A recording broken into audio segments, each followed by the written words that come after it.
Honorable Vice President of India, Sri Jagdeep Dhankarji, Honorable Governor of Assam, Professor Jagdish Mukhiji, National Convener of Prajna Prabha, Sri J. Nandakumarji, Working President of Lokmanthan 2022, Dr. Gargi Saikia Mahantaji, Mananiya Sri Dattatreya Hosavaleji, Sarasangha Karyaba, Rashtriya Swayam Sevak Sangha, ladies and gentlemen, Prajna Prabha और intellectual forum for north east के साझेदारी और आसाम पर्यटन विकास निगम के सहयोग से आयोजित लोकमंथन 2022 के इस मंच पर उपस्थित होकर मुझे बहुत प्रसन्नता हो रही है।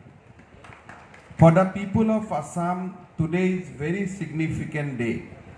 Honorable Sri Jagdeep Dhankarji visit our state for the first time today after his assumption on the prestigious office of the Vice President of India. Therefore, on behalf of the people of Assam, I extend a warm welcome to Honorable Vice President Sri Dhankarji to our beautiful state. Sri Dhankarji has a glorious legal and legislative career rooted to the foundation and cultural framework of our great nation. His career as a governor has remained very illustrious. He has always worked for the well-being of farmers, youth, women, and the marginalized. Sir, your visit is a great honor for us, and I am sure we will gain tremendously from your intellect and wisdom. We eagerly look forward to hear your insightful words. मैंने माननीय उपराष्ट्रपति जी को बताया हूँ, आज आप प्रज्ञा प्रवाह का कार्यक्रम में आया है, लेकिन आसाम का कार्यक्रम में आपको दोबारा आना पड़ेगा और हमारा ये अपेक्षा भी रहेगा. It is also a pride privilege for us that our state is hosting the third edition of this intellectual discourse of Lokmanthan, which is rooted in Indian ethos and tradition. The Guwahati edition focuses on Lokparampara of India. I am sure deliberation at this platform will generate mass awareness on the rich culture, tradition, and lifestyle of the people of Northeast and the country. This will also lead to a celebration of the great cultural legacy of our Pavitra Bharat Bhumi. For the last several decades, since the time of independence, India was considered only to be a nation state. This thought was also supported by certain educated society, media, and intellectual class of India at that time. In their consciousness, India was only a few tribes, a few states, each with their own culture, which was ruled by some invaders from time to come. They wanted to say that culturally this was the land was never one. कोई ये भी बोलता है कि भारत खाली एक union of state ही है. हमारी यह गौरवशाली भूमि दुनिया की सबसे पुरानी सभ्यताओं में से एक है. भारतीयता की भावना 19वीं सदी और उस समय के नेशन स्टेट की धारणा से काफी पुरानी है. यूरोपीय कॉलोनियल शक्ति युग ने कोई देशों और महाद्वीपों के लोगों को धर्म और संस्कृति को पूरी तरह से नष्ट कर दिया था. जैसे कि कैरेबियन द्वीप समूह, अमेरिका, अफ्रीका, ऑस्ट्रेलिया आदि देशों में उन्होंने अपने उपनिवेश स्थापित किए, परंतु ये भारत के प्राचीन मान्यताओं और परंपराओं को नष्ट करने में सफल नहीं हुए. सनातन सभ्यता की आंतरिक शक्ति के कारण ही हमारे संस्कृति यूरोपीय सभ्यता का सामने अपराजय रहे. Two most noteworthy features of our country and numerous diversities are India's territorial integrity and cultural unity. India's journey as a united country is several thousands of years old. The country was referred to as Jambudip and Bharatvarsh in ancient scripture, from Kashmir to Kanyakumari, from Arunachal Pradesh to Gujarat, or far beyond. The name Jambudip referred to the geographical area, and on the contrary, the name Bharatvarsh had political ideas embedded in it. A major characteristics of Indian civilization is that it does not consider country only as an inert political entity. For us, our nation is akin to our mother, a vibrant goddess whose every geographical appearance, the landscape, rivers, hills, and mountains finds a place in the verses and hymns of Indian scripture. In the Vishnu Purana, we find mentions such as Tapi Puensi, Nividha Pramukha, Khasa Sambhavaha, Godavari Bhimarathi, Krishna Vena Dikastataha. Sajya Padudhava Nadang Smitaha Papabhaya Pahaha, Kritamala Tamraparti Pramukha Malaya Udbhavaha. Asang Nadu Panadasa Santanasya Sahasrasa Tambime Kurupansala Madhya Desudaya Janaha. Purva Dese Dikasaiva Kamrupa Nivasinaha. Pundra Kalinga Magadha Dakhinaiktasa Sarvasaha. भारतीय सभ्यता की एक विशेषता ये है कि ये देश को केवल एक राजनैतिक इकाई के रूप में नहीं देखते हैं. हमारे लिए राष्ट्र हमारी माँ है. भारत एक जागृत देवी है जिनका भौगोलिक रूप, परिदृश्य, नदियाँ, पहाड़ भारतीय शास्त्र में स्थान पाते हैं. This means river like Tapi, Payansi, etc. originated from the Harsh mountain. The rivers that wash away our sins like Godavari, Krishnatari, etc. originate from the mountains of tolerance. Some rivers like Kritamala and Tamaprami originate from the Malaya mountains. These rivers are surrounded by people from Kuru Pansal and Madhya Pradesh, resident of eastern country of Kamrup, Pundras, Kalingas, Magadhas, entire people of Deccan. India is the most revered for her children. Patriotism, unity, and love of the people is reflected in their prayer for the motherland. They say, Atra Janma Sahasranang Sahasravapi Shaktam Kadasit Lavate Jantu Manushang Punar Asasayan. This means after thousands of births, organism can rarely born here as a human beings on the strength of your good virtue.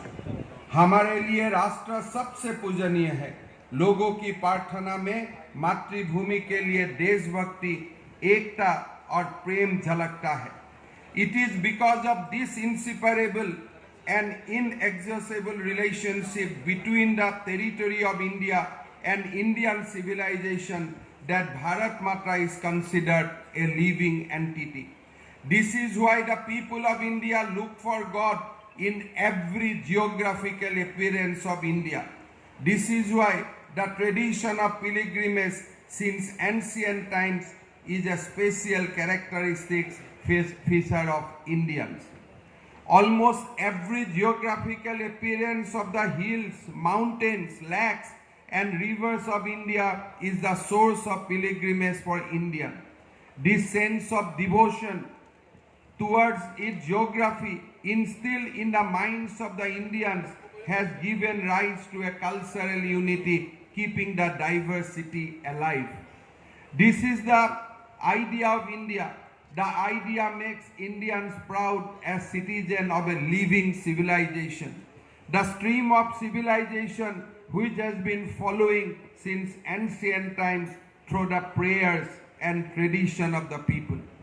In the 15th century of Assam, Vaishnavite saint Mahapurush Hemanta Shankardeva came into contact with larger Indian culture and wanted to unite the entire region with Sanatana civilization.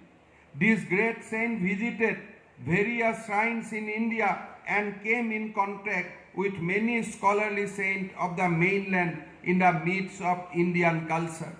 Mahapurush Hemanta Shankardeva could see the reflection and echo of the Assamese art and culture. Among the old Assamese poets, Hemanta Shankardeva was the first to associate India with Assam in 1500th century. Eminent scholar Dr. Birinsi Kumar Borua commented in this regard. The conception of India as our mother country was conceived by Mahapurush Hemanta Shankardeva 5 centuries ago. He wanted people to feel proud of being born in his holy country of Bharatvarsh, as India provides an immense opportunity for development of man's moral and spiritual potentialities. Repeatedly did he emphasize the glorious and spiritual experience of India. By translating Bhakti Ratnakar into Assamese, he named a chapter in its Bharat Bhu Prasankha, meaning in praise of Bharat Bhumi. Apart from Shankardeva, the glorification of India is found in the writings of many other saints of Assam. They say, Devaro Bansani Norodeha Itu Pao Ase Bharatata Krishna Kewa Kori Nana Kajya Kori Phure Nana Bikhoyata. Meaning, the gods and goddess also desire to be born as human beings in the sacred land of Bharat, where one should serve Lord Krishna by doing different things on varied issues. 15वीं शताब्दी के आसाम के वैष्णव धर्मगुरु महापुरुष श्रीमंत शंकर देव ने बृहत्तर भारतीय संस्कृति के संपर्क में आकर पूरे क्षेत्र के एक सूत्र में बांधने की कोशिश की। महापुरुष श्रीमंत शंकर देव ने अपने लेखन में भारत की बार बार प्रशंसा की है। महापुरुष श्रीमंत शंकर देव ने भारत में विभिन्न तीर्थ स्थलों का दौरा किया और कोई महान संतों से मिले। शंकर देव ने भारतीय संस्कृति में अपनी जन्मभूमि की कला और संस्कृति का प्रतिबिंब देखा और उनका प्रतिध्वनि सुना। पुराने असमिया कवियों में श्रीमंत शंकर देव पहले जिन्होंने असम का साथ भारतवर्ष को जोड़ा। इस संबंध में हमारे एक प्रख्यात लेखक बिरिंसी कुमार बरुआ ने बोला था, अपनी मातृभूमि के रूप में भारत की कल्पना 5 शताब्दियों पहले महापुरुष श्रीमंत शंकर देव ने की थी। वो चाहते थे कि लोग भारतवर्ष में पैदा होने पर गर्व महसूस करें, क्योंकि भारत का लोगों की नैतिक और आध्यात्मिक क्षमताओं की विकास के लिए एक विशाल अवसर प्रदान करते हैं। उन्होंने बार बार भारत के गौरवशाली और आध्यात्मिक अनुभव पर जोर दिया। Based on the strength derived from the ancient ethos of our great nation, today Honorable Prime Minister Sri Narendra Modi spearhead the movement of Punarnirman of Bharatvarsh. This movement is for resurgence of country's 5,000-year-old culture and civilization. This movement is for achievement of right and dignity for the underprivileged and fulfillment of dreams of crores of Indians. This movement is also for establishment of a powerful image of India in the global landscape and emergence of the country as Biswa Guru. On such backdrop, I would also like to dwell into cultural heritage of Northeast India, which has continued to enrich great Indian civilization since ancient times. The Northeast India is blessed with nature's bounty in abundance. This mystic nature, the myth, the legend, the wildlife, varied flora and fauna make it one of the most diverse biodiversity hotspots in the world. This region is home to numerous ethnic groups having distinct culture, language, tradition, heritage, food habits, and lifestyle. This makes the region incredibly vibrant and colorful. Though the people in our region practice different customs, tradition, and beliefs, one thing that binds us together is the common identity as Indian. The Northeast India has a rich folk tradition which include folk art, crafts, costume, custom, belief, traditional medicine, recipe, music, dance, games, as well as folk literature, which are better described as verbal art. The structural and comparative studies of music, dance, and drama of the region provides interesting lights on certain aspects of the traditional culture. They throw light on the relationship between tribal and non-tribal people, between folk and elite forms of culture, and also between various ethnic and regional forms. Our region also stands testimony to the very interesting phenomena of Buddhist influence on the different tribes of this region from across the border. Tibetan Buddhism has influence over tribes such as Monpa and Monpas of Arunachal. On the other hand, the affiliation of some other tribes like Khamti, Phako, Khamiang, Turong, Aitonia is with Burmese Buddhism. The folk culture in Assam is very alive and vibrant. Several traditions of faiths and customs of Assam center around worshipping animals. In Assamese society, cow is worshipped, especially during Bihu, and many rituals are associated with this worship. Similarly, there are many traditional faiths associated with worshipping nature and various other animals. Seeking good harvest, many rituals are performed by different ethnic groups, which form a fascinating part of the traditional culture of the state. From such rituals, there develop many festivals which give distinct identity to the ethnic groups. Moreover, at every stage of human evolution from birth till death, we find several traditional beliefs and customs being performed in our society.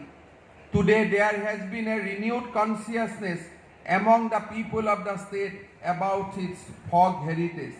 Due to the foresight and dedicated effort of pioneers like Surya Kumar Bhuya, Birinsi Kumar Borua, Hemchandra Borua, etc., study of folk culture, Loko Sangskriti as an academic discipline has been roots in our region. Folklore constitutes a major thrust area today in the academic programs of various universities in the region. मुझे आपको ये बताते हुए खुशी हो रहे हैं कि राज्य के आदिवासियों की संस्कृति को महत्व को देखते हुए हमारे सरकार ने एक विभाग बनाया। यही विभाग आदिवासी संस्कृति को बढ़ावा देने के लिए कार्य कर रही है। इस विभाग को आदिवासियों की संस्कृति के संरक्षण के लिए एक मजबूत नींव रखने का काम सौंपा गया है। Before ending my speech, I'd like to make a request to our Honorable Vice President. Sir, we are indeed honored by your presence today in our state. However, to experience the rich cultural as well as ethnic diversity and also witness the magnificent biodiversity of Northeastern region, I'd like to invite you to visit Assam and the region again. Sir, your visit to various places would greatly enrich us. आज लोकमंथन की ये कार्यक्रम में देश से बहुत ही गुणवान लोग आया है। असम का धरती में माँ कामाख्या और महापुरुष श्रीमंत शंकरदेव का ये पवित्र भूमि में मैं आपका सबको स्वागत करता हूँ। मैं यही आशा करता हूँ कि आपका यहाँ में जो डिस्कोर्स होगा, डिस्कशन होगा, यहाँ से हमारा भारत में और शक्तिशाली होगा और हमारा सिविलाइजेशन को और बहुत बल मिलेगा। मैं ये विश्वास करता हूँ कि हमारा सिविलाइजेशन का ऊपर ये जो लेफ्ट और सेकुलर लोगों का एक अटैक हो रहा है, उसको हम लोग को कलेक्टिवली एक बहुत बड़ा रिस्पॉन्स देना है। हम लोग को ये लोगों को एकेडमिक तरीका से, हमारा डिबेट से और हमारा जो जन कल्याण का भावों से हम वो लोगों को ये सिखा देना है कि भारतवर्ष कोई यूनियन ऑफ स्टेट नहीं है। भारतवर्ष हमारा जीता जागता मातृभूमि है और भारत हमारा पवित्र कर्मभूमि है। आज भारत के लिए जो हमारा सिविलाइजेशनल चैलेंज है, हम ये लोग को ये भी समझा देना है कि भारतवर्ष कोई 1947 में जन्म होने वाला भौगोलिक भूखंड नहीं है। भारत अनादिकाल से था और भारत अनादिकाल तक रहेगा। यही हमारा भूखंड है। मैं बार बार बोलता हूँ, भारत कोई कॉन्स्टिट्यूशनल डेमोक्रेसी नहीं है। Bharat is a civilisation democracy और भारत का कॉन्स्टिट्यूशन हमारा पूज्य है कि, लेकिन भारत का सभ्यता हमारा परम पूज्य है। यही चिंता और भावना को लेके हमको आगे बढ़ना है। पुनः आपको सबको ये महान भूमि से मैं स्वागत करते हुए मैं मेरा वाणी को विराम देता हूँ। बहुत बहुत धन्यवाद। भारत माता की जय।